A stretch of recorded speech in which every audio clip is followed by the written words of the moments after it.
¿Qué tal a todos? Bienvenidos a una nueva Perla Resuscitation. Esta semana vamos a conversar sobre cuáles son los objetivos del inicio de la ventilación mecánica, qué es lo que yo deseo desde el punto de vista terapéutico cuando decido colocar a un paciente en ventilación a presión positiva. Mi nombre es Wilfredo Gómez, especialista en medicina de emergencias y como siempre pueden contactarme a través del handle vía Medem en Twitter. Junto con el electrocardiógrafo, me parece que estos dos dispositivos que tienen en la imagen son posiblemente los más importantes en un departamento de emergencias. Más recientemente podríamos meter por ahí el ultrasonido. Pero hablando de ventilación mecánica, muchas veces la decisión de intubar a un paciente y colocarlo bajo presión positiva puede ser sencillo. Por ejemplo, en aquellos pacientes que no logran mantener una adecuada difusión de oxígeno o transporte de oxígeno, o sea, que están en shock, por ejemplo, o dificultad respiratoria, distrés respiratorio, como por ejemplo aquellos pacientes con claudicación ventilatoria, paro cardiorrespiratorio. Esos son relativamente sencillos de decidir intubar y ventilar, pero existe un otro extremo que puede ser incluso muy complejo y podría haber algo de discusión sobre las indicaciones de ventilación mecánica, como por ejemplo los pacientes asmáticos, el embolismo pulmonar, las crisis convulsivas o incluso un traslado interhospitalario que tal vez deseamos intubar, pero no estamos muy seguros.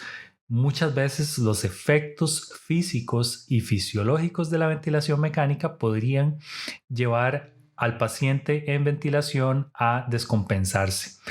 De ahí que debamos nosotros tener claras cuáles son las indicaciones para llevar a un paciente a intubación y ventilación mecánica.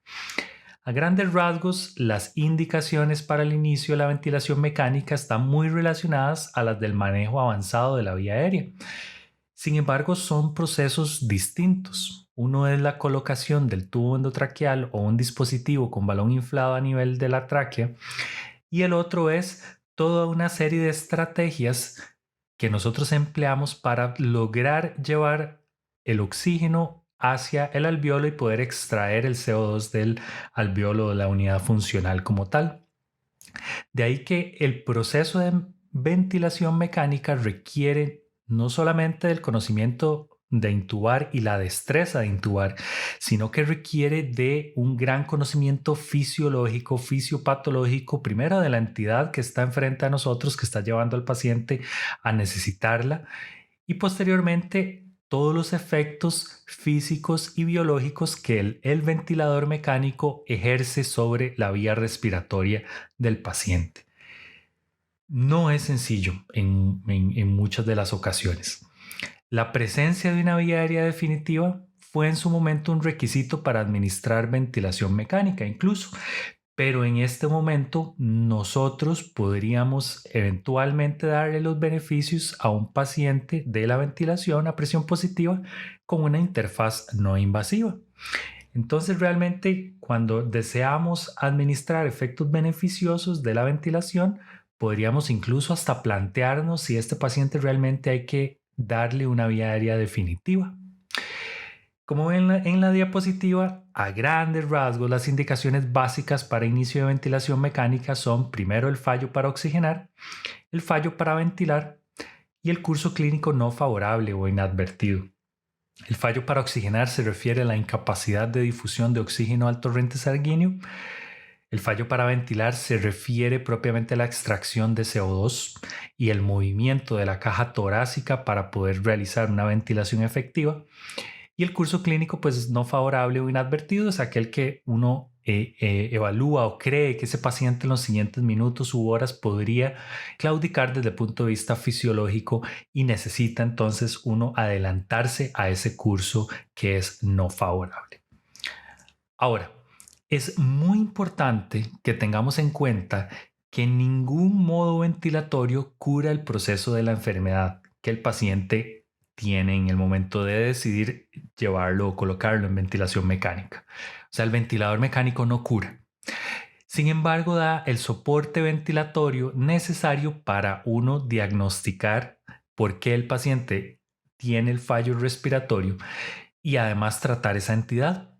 De ahí que la ventilación mecánica es un excelente tratamiento, una excelente estrategia puente para que nosotros podamos hacer diagnóstico y tratamiento de la entidad que el paciente tiene y poder claramente llevarlo a un buen desenlace. Antes de intubar y ventilar a un paciente, colocarlo en ventilación mecánica, nosotros tenemos que tener en cuenta cuáles son las complicaciones del manejo de la vía aérea y las complicaciones propiamente de la ventilación mecánica. A muy grandes rasgos, el manejo de la vía aérea propiamente tiene complicaciones como el fallo para conseguir la vía como tal, o sea, una intubación esofágica, por ejemplo, lesión mecánica de la vía aérea, y eso lo vemos sobre todo en intubadores menos expertos que tienen más dificultad para poder lograr la visualización de cuerdas vocales, donde se manipula en demasía la vía respiratoria y puede producir lesión propiamente con los dispositivos de intubación. La broncoaspiración, cuando no realizamos una secuencia rápida adecuada con las dosis y medicamentos necesarios para lograrla satisfactoriamente. La inestabilidad circulatoria, sobre todo con el uso de medicamentos inductores, y la inestabilidad metabólica en aquellos pacientes en los cuales la causa que lleva al paciente a ventilación mecánica no logra ser compensada previo a realizar el proceso de intubación, como por ejemplo los pacientes con una acidosis metabólica severa, donde cuando colocamos al paciente en apnea quitamos la capacidad de remover el CO2 y el paciente pues se torna más acidótico, y es el clásico paciente con acidosis metabólica severa que claudica y hace paro cardiorrespiratorio durante el proceso de intubación. Por otro lado, las complicaciones de la ventilación mecánica, tenemos la inestabilidad circulatoria, donde podríamos tener una disminución del retorno venoso y por lo tanto disminución del gasto cardíaco, la lesión inducida por ventilación mecánica o llamada VILI, biotrauma, barotrauma, volutrauma, el cortocircuito inmunológico, que es básicamente la infección de la vía respiratoria, dada por equipo contaminado, poca capacidad de toser, disfunción ciliar, microaspiración, inmunocompromiso que genera la ventilación como tal. Toxicidad pulmonar por oxígeno, bien descrita y muy recientemente estudiada en demasía, donde sabemos el día de hoy que mantener concentraciones de oxígeno elevadas por mucho tiempo, el paciente puede presentar toxicidad pulmonar local y toxicidad a distancia. Delirio, atelectasias, para mencionar algunas de las complicaciones de la ventilación mecánica como tal. Y vean que entonces llevo la mitad de la presentación o de la perla hablando de las complicaciones y de por qué no intubar a un paciente, o por lo menos tener en cuenta cuáles son esas complicaciones que yo puedo tener. ¿Por qué? Porque, bueno, en medicina de emergencias claramente nosotros queremos ventilar a los pacientes, nosotros nos gusta hacer procedimientos, etcétera. Pero realmente estos procedimientos y el proceso propiamente de intubación y ventilación mecánica puede traer consecuencias importantes para el paciente. Entonces, no es infrecuente que uno deba de decirle que no a un residente que quiere intubar a un paciente y pues en realidad no es tal vez el momento indicado para hacerlo, y entonces claramente vienen las caras largas y etcétera, ¿verdad? Porque obviamente ellos quieren hacer procedimientos y etcétera, pero tal vez no sea el momento indicado o la situación fisiológica indicada para realizarlo. Ahora, tener en cuenta eso nos va a llevar a tener mayor éxito a la hora de el inicio de esa ventilación mecánica. Entonces, cuando nosotros realizamos la ventilación o cuando nosotros colocamos, cuáles son esas circunstancias a las cuales nosotros queremos llevar al paciente que necesita soporte ventilatorio. Primero, el incremento del volumen pulmonar. Por ejemplo, minimizar el cortocircuito y el desbalance ventilación-perfusión, sobre todo durante la inspiración, al final de la inspiración.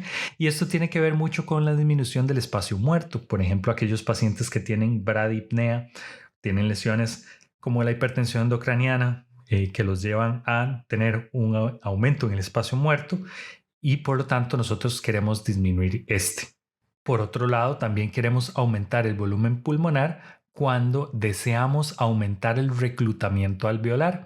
Recuerden que el alvéolo es la unidad funcional en conjunto con el capilar y la membrana alvéolo arterial donde se produce la difusión, y para que se produzca difusión se requiere de dos cosas. Uno es que haya presión sobre la pared del alvéolo que es ejercida por el gas que lo contiene, y además tiene que haber una cantidad adecuada de moléculas de oxígeno, o sea, una concentración adecuada de oxígeno para que en la vía respiratoria la concentración mayor de oxígeno vaya a producir esa difusión al alvéolo. Entonces queremos aumentar el reclutamiento, queremos mejorar la disponibilidad del oxígeno a nivel alveolar para mejorar justamente esa difusión o ese intercambio.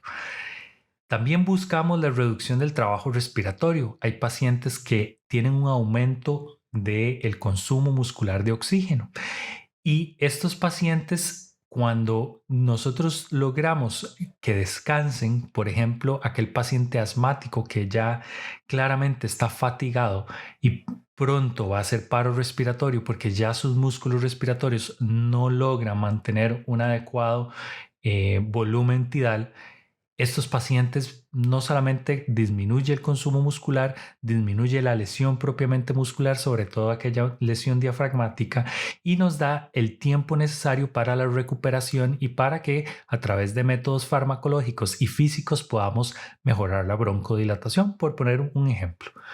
Aumentar la disponibilidad de oxígeno también durante los estados de mala perfusión y bajo flujo. O sea, queremos una reducción del trabajo respiratorio para mejorar la entrega de oxígeno cuando tenemos un paciente en estado de shock. Queremos también mejorar el intercambio gaseoso, y lo mencionamos algo anteriormente. Queremos revertir la hipoxemia en la insuficiencia respiratoria por cualquiera de los mecanismos de insuficiencia respiratoria desde el punto de vista fisiopatológico. Mejorar la entrega tisular de oxígeno a órganos y tejidos, ¿verdad? A través de aumentar esa capacidad de intercambio gaseoso a nivel de la unidad funcional. Y por último, lo que queremos y lo que buscamos cuando ventilamos a un paciente es regular el balance ácido-base. Y en ese sentido queremos controlar sobre todo el CO2 en los pacientes que desarrollan hipertensión endocraniana como una estrategia temporal o una estrategia de reducción rápida de la presión intracraniana, mientras buscamos una solución más duradera, como por ejemplo durante la hiperventilación o maniobras de hiperventilación, siempre por supuesto monitoreadas con valores de CO2 en tiempo real, y control de CO2 de la fatiga muscular o en la fatiga muscular o enfermedad neuromuscular, donde también la hipercapnia puede llevar al paciente a alteración del estado de conciencia, dado justamente la incapacidad de la musculatura para producir una adecuada respiración. Por lo tanto, la ventilación mecánica es una estrategia terapéutica que nos ayuda, nos da tiempo a poder hacer un adecuado diagnóstico y tratamiento. Como tal, el ventilador mecánico bien programado puede darnos ventajas desde el punto de vista de tratamiento, pero siempre tenemos que tener en cuenta que el ventilador mecánico no utilizado de forma adecuada puede ser un arma letal, y que tenemos que, por lo tanto, tener un buen conocimiento del ventilador y de la fisiología respiratoria para ayudarle al paciente a tener la menor cantidad de complicaciones por la ventilación mecánica. Muchas gracias por la atención y nos vemos en la próxima entrega de estas perlas Resuscitation. Recuerden visitar la página web resuscitation.com y considerar, por supuesto, nuestros cursos premium para mejorar la educación continua que usted obtiene día a día. Nos vemos y hasta pronto.